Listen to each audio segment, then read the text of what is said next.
All right, so what I want to do today is go over the data logs from we'll do like the last 4 passes. So the last 2 track days, quite a few people asking about the data logs, and I promised I would go over it, so we're going to do that. We'll go over the last 4 passes. It's a 909, 91, and a 921, and then a 88. If you guys aren't familiar, this car, I bought it as a roller sometime at the end of last year. First time I ever drove it was like about a year ago, and took it to 1 track day, and then we did made some changes over the winter. If you're interested in seeing like a complete overview of the whole build from start to finish and all of the phases, and trying to go to a little more detail about different track days and data logs, let me know. That would be like a really long, kind of in-depth video. So if you're interested in it, let me know, and I'll start putting one together. But now let's get into the data logs. Mysteriously, my microphone now started working for my screen capture software. So it wasn't working for like a couple months, but now all of a sudden it does. So we're going to do a screen capture. So I think first we're going to back up a little bit. And what we're going to do is we're going to look at this pass first. There's one thing I want to show on this pass, and that is my oil pressure down here.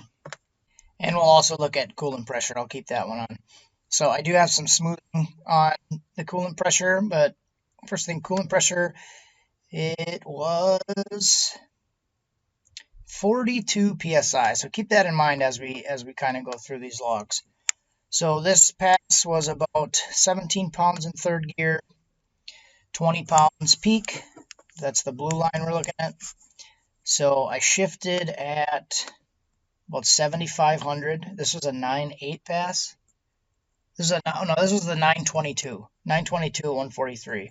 So 20 pounds, and then after the gear change, dropping to 17.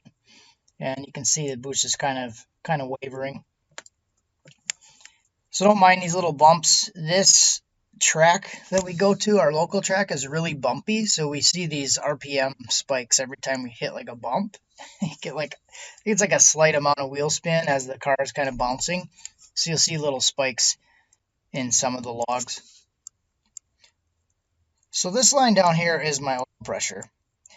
So I didn't really check my oil, and it was kind of low. It was about 1.5 quarts low. I didn't realize it, but I pulled the diaper off the car to change the oil, drain the oil, put a new filter on. It was about 1.5 quarts low, so that didn't help the situation either.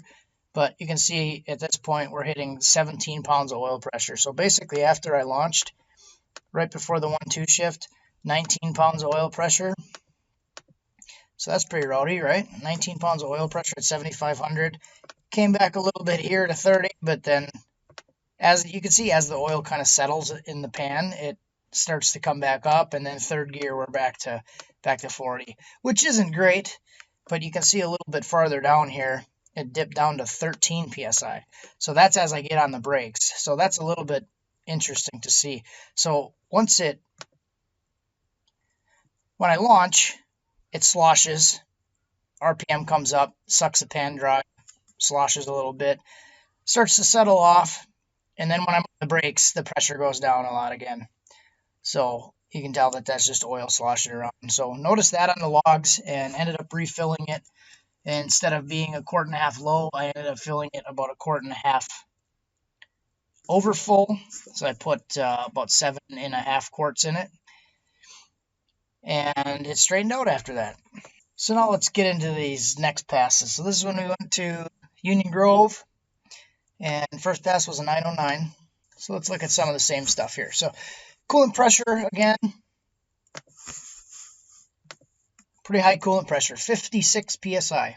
So if you're familiar, you know that I realized after this day we were looking at coolant pressure because I started spitting coolant out. It was overpressurizing the system, and it was actually spitting coolant out the cap. So this pass, it spit coolant on the windshield. I was able to make a full pass, 909 at 153. Second pass, it spit so much water that I wasn't even able to finish the pass. I got out of it. So you'll see later that it's 91 at 129. So 56 psi coolant pressure.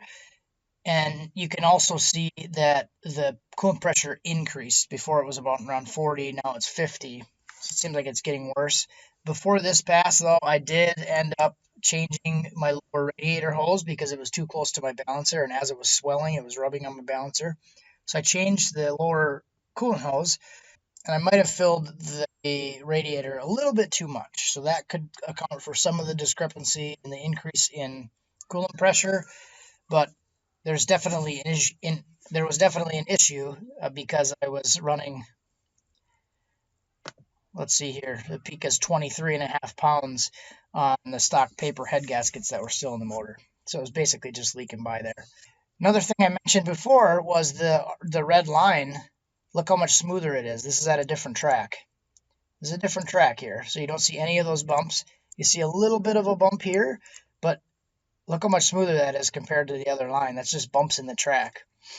Here I hit rev limiter a little bit. You can see this rev limiter on the 2-3 shift. That's actually where I thought I threw the belt from hitting the rev limiter, but it was actually my pulley being a little bit offset. So as far as boost and timing on the 9.0 pass, I shifted here at 76.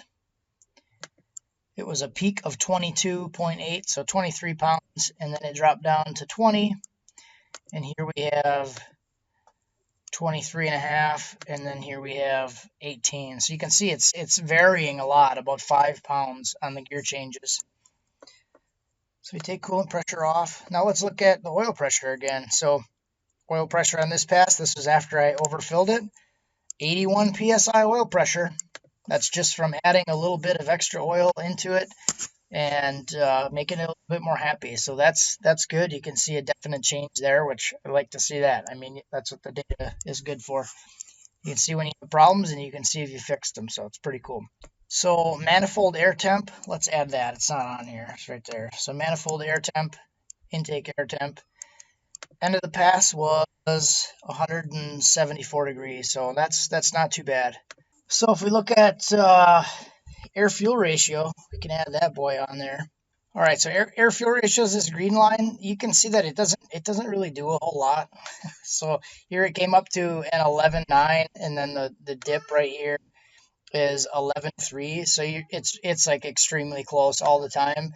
And honestly, since I switched to the Terminator, I realized that I'm like rarely ever looking at air-fuel ratio. So the car went 9's. And I realized after like the 4th pass, I never even looked at the air fuel ratio because it's just kind of works all the time. So the closed loop compensation is amazing. And like there's the closed loop compensation. So I could definitely clean the tune up a little bit, but even look at the swings here. So this one's 10%. That one's kind of at the launch, but this one down here, closed loop compensation 0%. Then it comes up to 7. Then it's down to -3. So it's swinging a little bit, but look at how nice the air fuel ratio line is. It's just kind of incredible. It's just always there. So timing. A lot of you guys are interested in the timing. So this is a Gen3 5.3 stock rockers, stock bearing. At this point, I haven't even had the heads off the motor. After these 3 passes is when I actually took the heads off. Timing I'm running here at 74 RPM. It is 14 degrees, and then I have it pulling a little bit on the gear change, pulls it down to 13. So it's really not that big of a swing. So again, about 13, 14 degrees, 16 at the peak right there. So average, it's about 14 degrees through the whole pass. So here we go. This was the 9.1 at 129. So this is when I was on the brakes.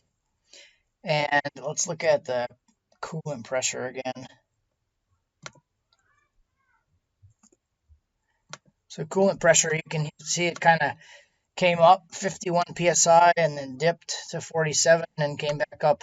So this is definitely starting to kind of get pretty high. So again, very similar. Shifting at 77, shift at 76. Boost is at 25 pounds, dropping to 22, and then we have 26 pounds dropping to 20. So again, it drops 6 pounds there. So it's kind of just all over the place. Manifold air temp, 175 again, so that's not really changing, and then the timing is pretty much the same. I didn't change any of the timing. Oil pressure again, 64 psi, so it's holding pretty good oil pressure. Fuel pressure's good. And duty cycle on the injectors is at 60%. So these are the Snake Eater 1500s, and they're at 60%. At 6,400 RPM, let's see what it is at high RPM. There you go, 80%. So they're at high RPM, they're kind of getting to the point where they're shouldn't be really pushed a whole lot farther than that, but you can still squeeze them out. So another thing I wanted to note too is my battery voltage. I'll put that on there. So here's my battery voltage. So this is why I put the bigger pulley on for this day, because I wanted to keep my battery voltage up. So right around 6,000 RPM, the thing stops charging and it starts to kind of trickle off. Here it comes back up to about 35, and then it just dips straight off. And then by the end of the pass, it's only 11.8 volts. So that's what I was trying to do with the bigger pulley. Basically, this alternator has a maximum that it can spin. It's like 18,000 RPM shaft speed, and then they stop charging. So the larger pulley will spin it slower because I'm spinning it at 7,700 RPM. So basically, it gets to a point where it's spinning like 25,000 RPM shaft speed, and you need to slow that down. That's what the larger pulley does to keep it charging. So that was the point of using the larger pulley, to slow the shaft speed down and keep it charging, but ended up causing me a problem because it was throwing the belt. So next pass, I ended up putting the regular pulley back on. So here's a little bit better graph of what the stock alternator pulley does. You can see right here, it just drops right off. So here it's at 13.5 volts, and here it's at 12. It just like basically completely stops charging it right at 6,300 RPM. Dies off, and then the rest is just battery voltage drain. And keep that in mind because I'm going to talk about that in the next one too. So this one ended at 11.6 volts, 11.5, 11.6. So, and then as soon as the RPM comes down, boop, it comes right back up and starts charging again. So same thing, this is like same timing, everything. 23 pounds, dropping to 18. So 23, and this is something interesting that I found too. After I put the regular alternator pulley back on, it kept the belt on this pass, and look how much the difference in boost changes. So this could be either from the head gaskets, because it had the paper gaskets and it was getting worse, but I almost feel like it was a little bit more because of the belt staying on, and now you have the draw from the water pump and the belt actually staying on. So instead of making 26 pounds, it's making 22 and dropping to 19, where before it was making 26 dropping to 20. So the boost level completely changed on this pass. Timing is still the same. I didn't change the timing. It is a little bit higher timing because it's lower boost. So the first pass was like upwards of 23, 26. So, and I have the timing table change. So as it increases in boost, it pulls timing. So that's why you see it's hitting, around 16 degrees of timing on this pass instead of the 14, because it's a lower boost level. So it has more timing in it. Oil pressure is still good. Manifold air temp, 163. This one was actually a little bit cooler, 10 degrees cooler. It was cooler outside though also. The other two were kind of middle of the day when the sun was out, so outside temperature was starting to drop. But again, shift point 77, 77 on the other one. Last pass, coolant pressure. So this is where I talk about the water level with the coolant pressure. So on the first pass, it spit coolant and then we refilled it. This last pass, in between the second and the third pass, it spit coolant and then I never put new water in it. And the pressure came down like over 10 psi, back to 41.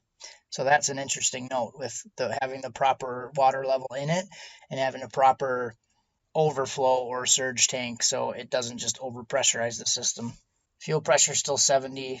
Air fuel ratio again, just like drawing a straight line. Let's see what the compensation looks like on this pass.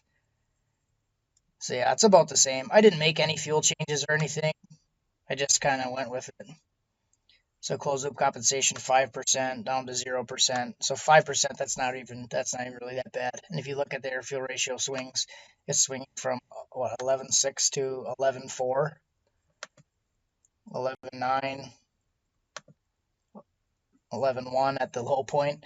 So it's pretty close. All right, so here is the 8.8 pass at 150. So it was 149.95, but I'm calling it 150. So first thing, let's go over the battery voltage. So again, about the same point, 6,300 RPM. 6,300 RPM, it starts to fall off. And this one's a little bit smoother, just comes down and ends at 11.9 volts. So we're still at about 12 volts. So this one is a half a volt higher. And I feel like that's because what I did on the last pass, I changed my fan settings and my light settings. So I have the Terminator also controlling my head and tail lights. It basically goes on with my trans fan relay. Anytime it sees engine RPM, it turns on my head and tail lights and my transmission fan. So it's just running all the time. My radiator fan was turning on with coolant temperature and turning off with temperature. So it just regulates it. So what I did before this pass, I changed all that stuff so it would turn off at 80% throttle. So let's add radiator fan, because that was another output that I created. And you can see what this does here. So radiator fan has the yellow line. And if I look at throttle position, I'll add throttle position to this too.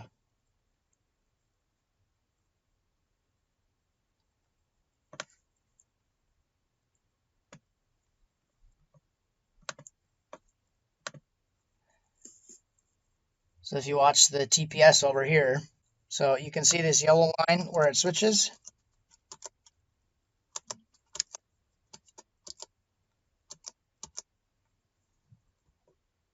So right at that 80% mark, 79, 80, the fan turns off. And then right at this point, again, I go from 100% throttle, and then when I lift, it turns everything back on. So that's what it's doing with my radiator fan, my transmission fan, and my head and tail lights. As soon as I hit 80% throttle, it turns everything off and then turns it back on when I lift, just to kind of relieve the electrical load. So I know it's not a huge change, but it did end up a half a volt higher at the end of the pass in the same condition. So boost and timing on this one, I did add 1 degree of timing above 6,000 RPM, above 15 pounds of boost. So I ended up hitting 25 pounds again. And like I said, this could be from the head gasket change, because now it's back to 25 pounds. So maybe that third pass at the Grove, it had lower boost because the head gaskets were leaking by so much. Could be. So now we're back to 25, but look, it's only dropping 3 pounds now from 25 to 22. And now here it's at 23, dropping to about 20. So it seems like the drop was a little bit better after doing the gaskets. Third gear boost level was a lot smoother after doing the gaskets. Air fuel ratio still good, still the same thing. Oil pressure still good. So basically here we're at about 15 degrees. Shifted at 7,600. Shifted at 7,700. So 76, 77. What I wanted to talk about in this pass, if you guys remember in the videos, I'm always talking about, oh, I think I short shifted. I'm always talking about, oh, I think I short shifted, but what else is new? I said that during the 8-8 pass after the pass. Found something interesting when I was looking at this the other day.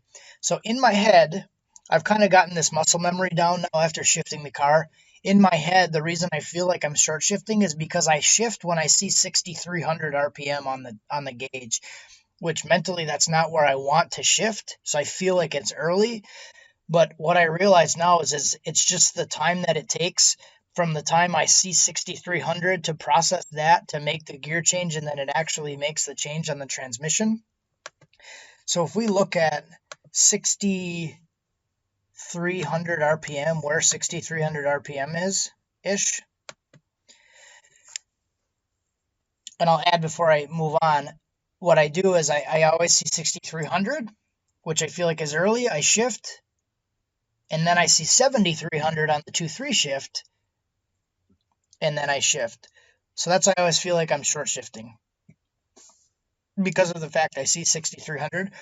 But if we look at where 6,400 is, let's look at the time up here, 38.4 seconds. How long does it take to actually get to the gear change?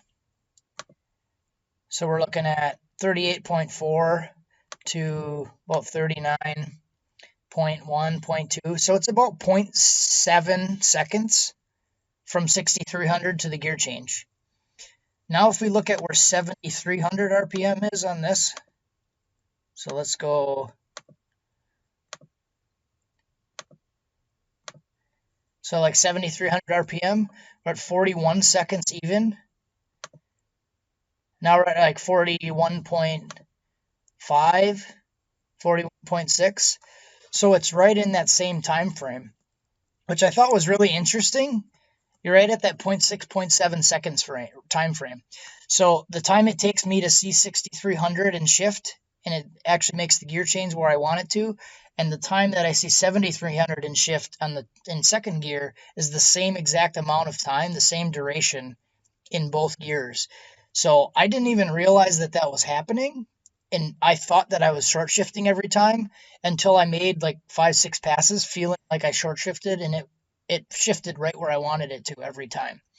So it took me actually going over the data logs to realize that I wasn't short shifting, but that's the point that I need to see on the screen, because first gear is rising, the RPM is rising and coming up so fast.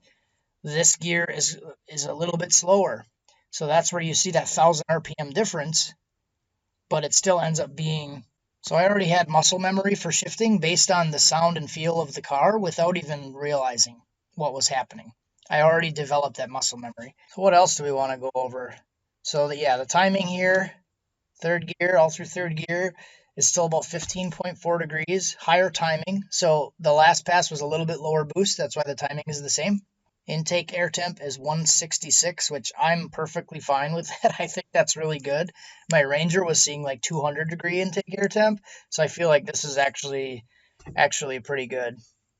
Duty cycle here, we're seeing about 84% of the injector used, about 89% shifting at 76. So we're kind of getting a little spicy there. 48% of the boost controller. And then again, look at air fuel ratio is just kind of like solid. It just draws a straight line almost every time. What was the closed loop compensation on this one? So yeah, closed loop is 6%, about 6% max during the run, down to -1. So you're still, it looks kind of wild, but it's still in a pretty decent range. And air fuel ratio is like within a half a point the whole time. So when I post numbers, I usually talk about the averages, kind of because it swings a little bit, like my timing is ramping. So basically you can see on my gear changes, I'm ramping out timing. Here, like it dips with RPM. That comes down, it dips. I know it's not a huge dip, 14 to basically 15. So I'm basically pulling a degree on the gear changes to kind of keep it from being loaded. If this was dropping farther, you would see it pulling more timing. The way I have it set up in the tune is I pulled quite a bit of timing under 6,000, but where I'm shifting, the idea that I have here is I want to keep it above 6,000. So that's why I'm shifting it so high, and basically just because it's the Gen 3 rods. So I'm kind of actually happy that the boost is dropping on the gear change. So it's taking load off the engine and it's pulling timing. So could be definitely contributing to keeping the rods in this thing. So for averages, what I normally do, because this boost comes up, so I didn't really talk about that yet, but it's basically leaving on, this pass it left on 8.1 pounds. So 13360 foot leaving on 8 pounds. That's actually pretty high for what the car normally leaves on. It normally leaves on about 6 or 7. So that's eight's up there for where the thing normally leaves on. So what I normally do for the average is I'll go to about 6,000 RPM ish, like when the boost finally gets up to where it needs to be and it's not climbing in this beginning section because it would throw the average off. So then I'll set that as the beginning of the log.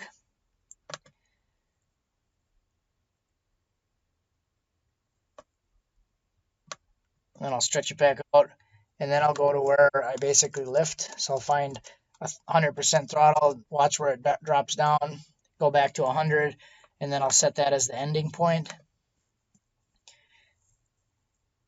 And then look at the averages up here.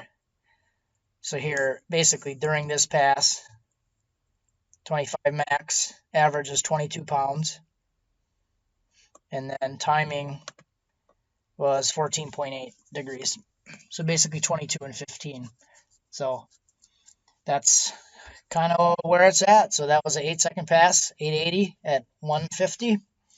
And that's pretty much it. So if there's anything else specific that you guys want to see that I didn't go over, let me know. And depending what it is, I could just tell you what it is or